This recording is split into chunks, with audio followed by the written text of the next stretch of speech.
Gue cuman mau bilang begini, ini yang kadang-kadang sering kita ngerasa kecewa ya. Ini waktu 2015 gue ngomongin ini, gue banyak dikritik. Waktu itu gue ngomong di ENU, gue bilang bahwa setelah beberapa tahun setiap presiden itu akan jadi presiden yang normal. Jadi dia bisa aja ngomong mengenai apapun selama masa kampanye, nanti setelah dia ada dalam kekuasaan, dia akan jadi presiden yang normal. Presiden yang normal itu apa? Dia akan lihat resourcesnya tuh kayak gimana, sehingga opsi dari kebijakan ekonominya akan sangat tergantung dari sumber daya yang dia punya. Ya, jadi semua calon presiden di Indonesia ketika sebelum berkuasa itu ngeritik kenaikan harga BBM. Tapi semuanya ketika dia jadi presiden itu naikin harga BBM. Jadi yang gue bilang ya, jadi yang gue mau bilang adalah nanti di masa kampanye akan banyak orang cerita apapun, ya.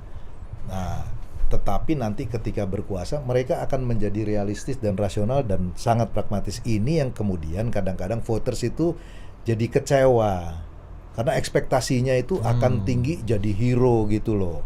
Jadi kalau selalu ada di dalam perspektif spektrum yang wah ini yang apa ya, hitam putih, padahal nanti di dalam realitasnya ya hidup yang normal di mana juga itu ada abu-abu, ada apa, dia akan jadi orang biasa gitu, nggak seperti yang kita idolakan terus menerus gitu. Dan itu terjadi di semua presiden.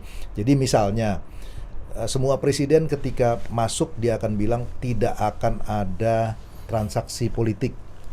Nggak bisa, kita itu adalah negara presidensial dengan multiparty. Pasti kita mesti bikin koalisi dan harus adopt. Dan itu nanti orang kecewa, kok akhirnya terjadi. Itu di pemerintahan Jokowi terjadi, di pemerintahan SBY terjadi. Itu nggak terhindarkan. Nah kadang-kadang voters itu dia datang dengan idealnya gitu. Makanya Kennedy itu selalu bilang, politisi berkampanye dengan puisi dan memerintah dengan prosa.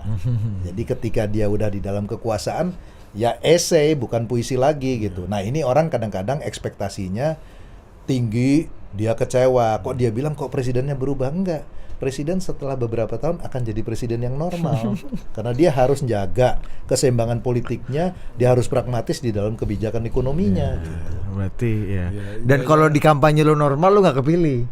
Nggak kepilih gitu. Artinya orang yang marah-marah sama presiden yang ternyata menjadi normal ini, mereka lagi marah sama imajinasinya sendiri. Betul. Kan? Betul. Dan